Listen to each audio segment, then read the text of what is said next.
Hello दोस्तों, नमस्कार। Stock market से यूट्यूब चैनल में आपका स्वागत है। अभी हम बात करने वाले हैं एफसीएस सॉफ्टवेयर लिमिटेड शेयर की, क्योंकि इसके संबंध में जो फिलहाल Q3 का रिजल्ट जारी होना था वो जारी कर दिया गया है। तो हम इस वीडियो में देखने वाले हैं कि इस कंपनी ने जो Q3 का रिजल्ट जारी किया है उसमें कैसा परफॉर्मेंस दिखाया है। चूँकि आप जानते हैं ये जो रिजल्ट निकल के सामने आया है ये फिलहाल मार्केट बंद होने के बाद ही निकल के आया है, तो इसका जो प्रभाव है वो फिलहाल तो मार्केट पर देखने को नहीं मिला है। लेकिन जब सोमवार को अगले दिन मार्केट खुलेगा, जब अगला ट्रेडिंग सेशन शुरू होगा, तो तब इसके प्रभाव को देखने को मिलेगा। इसके अलावा हम इस वीडियो में ये भी देखने वाले हैं कि इसका जो टारगेट फरवरी माह का बताया जा रहा है वो कितना बताया जा रहा है, जो इसका रेसिस्टेंट और सपोर्ट बताया जा रहा है वो कितना बताया जा रहा है, और 2024 का इसके लिए टारगेट कितना दिया जा रहा है। तो चलिए दोस्तों, बिना किसी देरी के वीडियो शुरू करते हैं। तो आप यहाँ पर देख रहे हैं कि जो अनाउंसमेंट या न्यूज में निकल के सामने आया है कि 9 फरवरी को इसका रिजल्ट जारी होता हुआ दिखाई दिया है, जिसमें इसमें न केवल ये बता रहे हैं कि इसमें बोर्ड मीटिंग हुई है, बल्कि इसमें जो ऑडिटेड फाइनेंशियल रिजल्ट है Q3 का वो भी जारी करते हुए दिखाई दिए हैं। तो चलिए हम इसे डिटेल से पढ़ने की कोशिश करते हैं। तो दोस्तों, आप यहाँ पर देख रहे हैं ये जारी होता हुआ दिखाई दिया है 9 फरवरी को, और ये जो बोर्ड मीटिंग हुई है उसमें सीधा सीधा ये लिखा गया है कि ये 9 फरवरी को जो बोर्ड मीटिंग हुई है उसमें ये जो अनऑडिटेड जो कंसोलिडेटेड रिजल्ट है वो फिलहाल जारी करते हुए नजर आए हैं। और यहाँ पे एक चीज़ आपको बता दूं कि इस वीडियो में हम जो कंसोलिडेटेड रिजल्ट है उसे ही देखने वाले हैं और उसके बारे में पूरा डिटेल से जानकारी लेने वाले हैं। और कंसोलिडेटेड रिजल्ट हम इसलिए देखने वाले हैं क्योंकि इसमें जो स्टैंड एलोन जो रिजल्ट होता है वो तो शामिल होता ही है, साथ ही साथ जो अदर सब्सिडरीज कंपनियां काम करती हैं उनसे संबंधित डेटा भी इसमें शामिल करके फिर इस कंसोलिडेटेड रिजल्ट को निकाला जाता है। तो हम इसमें कंसोलिडेटेड रिजल्ट को ही देखने वाले हैं। ये जो कंसोलिडेटेड रिजल्ट जारी हुआ है उसमें जो भी सब्सिडरीज कंपनियों का डेटा शामिल है उसके बारे में यहाँ पे आप देख रहे हैं कि पूरा डिटेल निकाल के दिया गया है कि जो इसमें जो इनसेक बिजनेस सॉल्यूशन लिमिटेड है उसका डेटा शामिल किया गया है,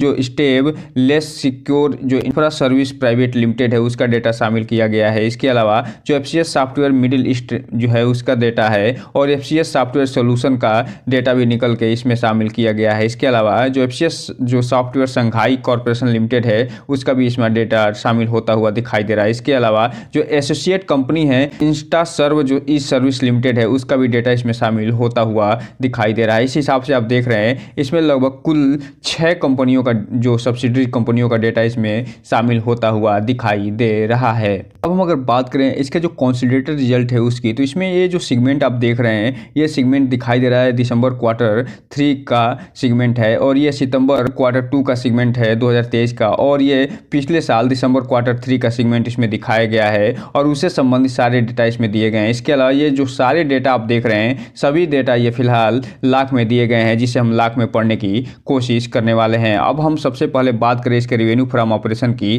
तो यहाँ पे आप देख रहे हैं जो इसका वास्तविक बिजनेस जो ये रेवेन्यू प्राप्त करती है कंपनी, उसमें ये फिलहाल दिसंबर क्वार्टर 2023 का जो बीटा है उसमें 906 लाख का टोटल रेवेन्यू फ्रॉम ऑपरेशन प्राप्त करती हुई नजर आई है, जबकि पिछले साल सेम क्वार्टर में अर्थात दिसंबर 2022 के Q3 में 920 लाख का टोटल ये रेवेन्यू फ्रॉम ऑपरेशन प्राप्त करी थी, जबकि पिछले क्वार्टर अर्थात सितंबर 2023 के Q2 में ये 931 लाख का रेवेन्यू प्राप्त करती हुई नजर आई थी। तो यहाँ पे आप देखें इसका जो रेवेन्यू फ्रॉम ऑपरेशन दिखाई दे रहा है उसमें न केवल ईयर ऑन ईयर बेस पे इसमें कमी दिखाई दे रही है, बल्कि क्वार्टर ऑन क्वार्टर बेस पे भी इसमें कमी देखने को मिल रहा है। अब हम अगर बात कर लें यहीं पे टोटल इसके इनकम की, जिसमें रिवेन्यू फ्रॉम ऑपरेशन के साथ साथ अदर इनकम शामिल किया जाता है, तो यहाँ पे आप देख रहे हैं जो ये क्वार्टर बीता है दिसंबर 2023 का उसमें ये 920 लाख का टोटल रिवेन्यू प्राप्त करती हुई दिखाई दी है, जबकि पिछले सेम क्वार्टर में ये 977 लाख का रिवेन्यू प्राप्त करती हुई दिखाई दी थी, जबकि Q2 में ये अर्थात सितंबर 2023 के Q2 में ये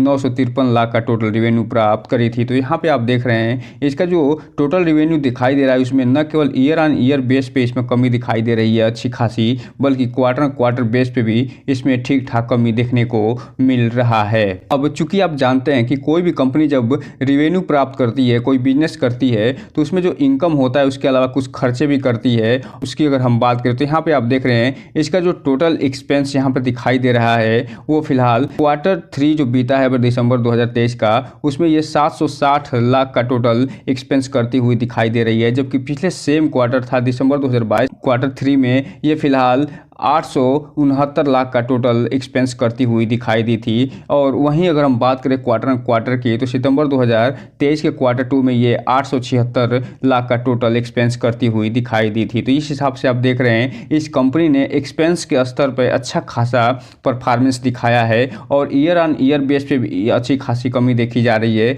बल्कि क्वार्टर बेस पे भी इस कंपनी ने अच्छा खासा परफॉर्मेंस दिखाते हुए नजर आ रही है टोटल एक्सपेंस के स्तर पे। अब हम अगर बात कर ले यहीं पे profit before exceptional item and tax की, अर्थात जो टोटल इनकम हमें प्राप्त हुआ है उसमें से जो टोटल खर्च हुआ है उसको घटाने के बाद ये profit before exceptional item and tax प्राप्त होता है। तो यहाँ पे आप देख रहे हैं कि ये जो कंपनी है फिलहाल 159 लाख का total profit before exceptional item and tax प्राप्त करती हुई नज़र आ रही है क्वार्टर 3 में, अर्थात दिसंबर 2023 के क्वार्टर में, जो कि पिछले सेम क्वार्टर में 108 लाख का प्राप्त करती हुई नजर आई थी। वहीं अगर हम बात करें क्वार्टर की, तो सितंबर 2023 के क्वार्टर 2 में ये 76 लाख का total profit before exceptional items and tax प्राप्त करती हुई नजर आई थी। तो इस हिसाब से आप देख रहे हैं कि ये न केवल इसमें ईयर ऑन ईयर बेस पे वृद्धि दिखाई दे रही है, बल्कि क्वार्टर बेस पे भी ये कंपनी अच्छा खासा परफॉर्मेंस करती हुई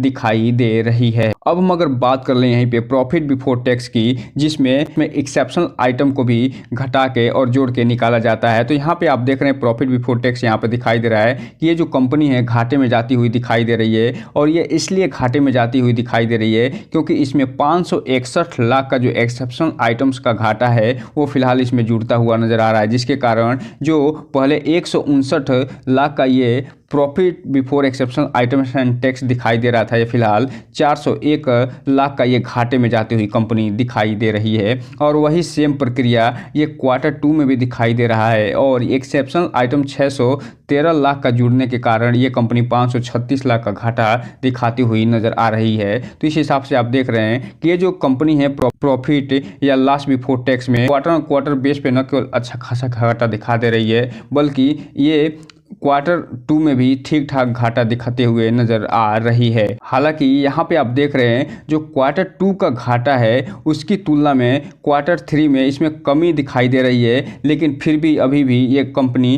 प्रॉफिट या लॉस बिफोर टैक्स में लॉस इसका घटता हुआ दिखाई दे रहा है। वहीं अगर हम बात कर लें ईयर ऑन ईयर बेस पे, तो इस पर कोई भी एक्सेप्शनल आइटम जुड़ता हुआ नहीं दिखाई दे रहा है दिसंबर 2022 के क्वार्टर 3 में, जिसके कारण ये 108 लाख का ये प्रॉफिट दिखाते हुए नजर आ रही है। और उसकी तुलना में यहाँ पे आप देख रहे हैं क्योंकि एक्सेप्शनल आइटम यहाँ पे जुड़ता हुआ दिखाई दे रहा है, इसके कारण ये कंपनी 108 लाख का ये प्रॉफिट बिफोर टैक्स प्राप्त करती हुई दिखाई दी थी दिसंबर 2023 के क्वार्टर में, ये फिलहाल 401 लाख का घाटे में पहुंचती हुई दिखाई दे रही है। अब हम अगर बात कर लें यहीं पे जो प्रॉफिट फॉर द पीरियड या लॉस फॉर द पीरियड, जिसे हम वास्तविक प्रॉफिट या वास्तविक लॉस के नाम से भी जानते हैं उसकी, तो यहाँ पे आप देख रहे हैं ये जो कंपनी क्वार्टर 3 जो बीता है दिसंबर 2023 का, उसमें 457 लाख का टोटल घाटा प्राप्त करते हुए नजर आ रही है, जबकि पिछले सेम क्वार्टर था दिसंबर 2022 के क्वार्टर 3 में ये 76 लाख का प्रॉफिट में थी।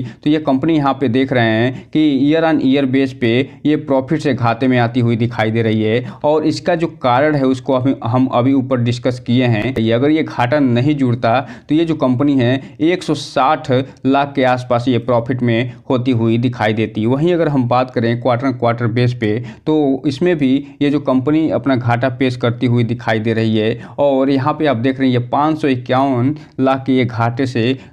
घट के ये फिलहाल 457 लाख के घाटे में पहुंचती हुई दिखाई दे रही है। तो दोस्तों कुल मिला जुलाकर अगर हम बात करें तो ये जो कंपनी है वो अपना एक्सपेंस अच्छा खासा कम करने के कारण ये जो कंपनी हालांकि प्रॉफिट में आती हुई दिखाई दी थी, लेकिन इसमें जो एक्सेप्शनल आइटम है वो अच्छा खासा घाटा वाला जुड़ने के कारण ये कंपनी फिलहाल घाटे में जाती हुई दिखाई दे रही है। अगर ये जो कंपनी है अपने वाले एक्सेप्शनल आइटम को इसमें अगर न जोड़ के अगर ऐसे ही नॉर्मल रख देती तो ये कंपनी फिलहाल प्रॉफिट में आती हुई दिखाई देती। और इसका रिजल्ट जो फिलहाल घटिया निकल के सामने आया है वो सुपर डुपर रिजल्ट निकल के सामने आता। जो एक्सेप्शनल आइटम है ये कंपनी आने वाले समय में अगर इस पे अच्छा खासा काम कर लेती है तो ये कंपनी अच्छा खासा प्रॉफिट दिखाते हुए नजर आ सकता है क्वार्टर 4 में। तो हम अगर बात कर लें यहाँ पे अर्निंग पर शेयर की, तो ये जो अर्निंग पर शेयर इसका दिखाई दे रहा है, इसमें कोई भी बदलाव देखने को नहीं मिल रहा है, क्योंकि ये जो कंपनी है वो फिलहाल प्रॉफिट में होती हुई दिखाई दी थी, लेकिन एक्सेप्शनल आइटम जुड़ने के कारण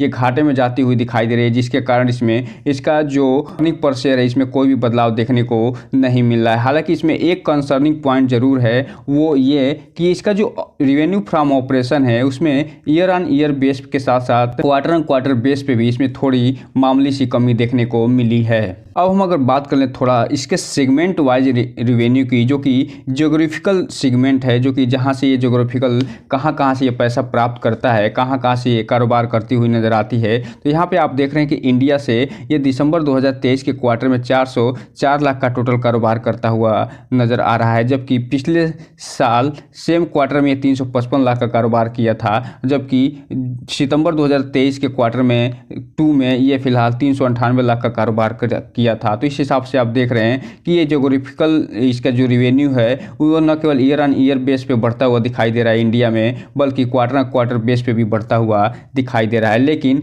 जो यूएसए से ये अपना कारोबार चलाता है उसकी अगर हम बात करें, तो यहाँ पे आप देख रहे हैं कि दिसंबर 2023 के क्वार्टर में ये टोटल 502 लाख का ये कारोबार करता हुआ नजर आ रहा है, रेवेन्यू प्राप्त करता हुआ नजर आ रहा है, जिसमें न केवल ईयर ऑन ईयर बेस पे कमी दिखाई दे रही है, बल्कि क्वार्टर ऑन क्वार्टर बेस पे भी कमी देखने को मिल रही है। और चूंकि आप जान रहे हैं कि इस समय जो यूएसए है उसमें मंदी जैसी हालत देखने को मिल रही है, और जिसके कारण जो आईटी कंपनियां हैं उसमें गिरावट देखने को मिल रही है, और यही कारण है कि ये जो कारोबार है इसमें गिरावट देखने को मिल रही है। अगर वहाँ पे स्थिति सुधरती है तो ये जो यूएसए का ये रेवेन्यू जो प्राप्त कर रही है जिसमें कमी आ रही है, ये बढ़ती हुई दिखाई दे सकती है। हम अगर बात कर लें आज के कारोबार की, तो यहाँ पे आप देख रहे हैं 9 फरवरी को जब मार्केट बंद हुआ है तो उस समय ये लगभग 88 लाख शेयरों की टोटल ट्रेडिंग हुई थी, जिसमें से लगभग 54 से 55 लाख जो शेयर है डिलीवरी के रूप में उठते हुए नजर आ रहे हैं, जो कि 62 से 63% होते हैं, जो ये बता रहे हैं कि इसमें जो ट्रेडर हैं वो भी अपनी भूमिका निभाते हुए नजर आ रहे हैं, वो प्रॉफिट बुक कर रहे हैं, और जो इन्वेस्टर हैं वो भी ठीक ठाक माल उठाते हुए नजर आ रहे हैं। हम अगर बात करें इसके चार्ट पैटर्न की, तो फिलहाल ये जो चार्ट पैटर्न दिखाई दे रहा है आज के कारोबार का चिन्ह दिखाई दे रहा है, और चूंकि इसका जो Q3 का रिजल्ट आया है वो मार्केट बंद होने के बाद आया है, तो अतः इसका प्रभाव इस पे देखने को नहीं मिला है। इसका जो प्रभाव होगा वो सोमवार को देखने को मिलेगा। अगर इस रिजल्ट को मार्केट पॉजिटिव लेगा तो इसमें तेज़ी दिखाई देगी, और ये मार्केट अगर निगेटिव लेता है तो इसमें गिरावट देखने को मिल सकती है। फिलहाल आज ये 1.5% की गिरावट के साथ लगभग 6 रुपये के आसपास बंद होता हुआ दिखाई दिया है, जबकि 5 दिन की चार्ट पैटर्न की बात करें तो 9% का निगेटिव रिटर्न निकाल के दिया है, एक महीने में लगभग 36% का पॉजिटिव रिटर्न, 6 महीने की बात करें तो 152% का रिटर्न निकाल के दिया है, जबकि एयरटेल रेट की बात करें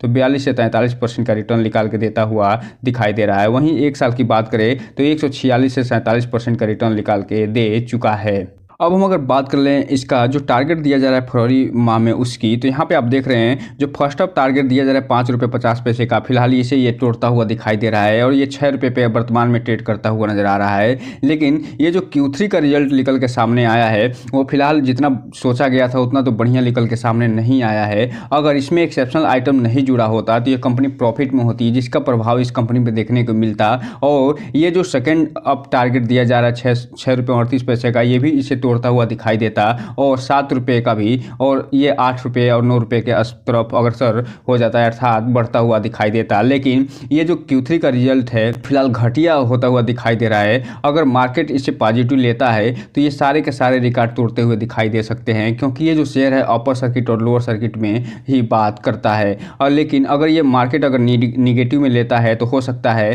कि इसमें गिरावट भी देखने को मिल जाए। लेकिन यहाँ पे आप देख रहे हैं जो सबसे बड़ा टारगेट इसका दिया जा रहा है फरवरी माह का, वो 9 रुपये के आसपास का दिया जा रहा है। बात कर लें इसके रेसिस्टेंट और सपोर्ट की, तो सबसे बड़ा रेसिस्टेंट निकल के सामने आया है 6 रुपये 24 पैसे का रेसिस्टेंट है, और इसी रेसिस्टेंट पे ये फिलहाल टिका हुआ है। और जैसे ये रेसिस्टेंट तोड़ता है ये फिलहाल 6 रुपये 37 पैसे पे, उसके बाद 6 रुपये 51 पैसे पे, और उसके बाद 6 रुपये 72 पैसे पे पहुंचता हुआ दिखाई देगा। जैसे ही 6 रुपये 72 पैसे का ये रेसिस्टेंट तोड़ेगा ये और आगे बढ़ता हुआ दिखाई दे सकता है। लेकिन चूंकि इसका घटिया रिजल्ट आने के कारण अगर इसमें गिरावट आती है तो पहला जो सपोर्ट लेगा ये 5 रुपये 86 पैसे पे, और उसके बाद 573 रुपये पर सपोर्ट लेता हुआ नजर आ सकता है। अगर बात कर लें कि इसका जो फरवरी का टारगेट दिया जा रहा है वो कितना दिया जा रहा है, तो यहाँ पे आप देख रहे हैं जो फर्स्ट ऑफ टारगेट दिया गया था 5 रुपये 89 पैसे पे का 2024 में, ये फिलहाल तोड़ता हुआ नजर आ रहा है। और जो सेकंड ऑफ टारगेट है वो 7 रुपये का है, जो थर्ड ऑफ टारगेट है ये 8 रुपये का है, और ये फोर्थ ऑफ जो टारगेट है ये 10.5 रुपये के आसपास दिखाई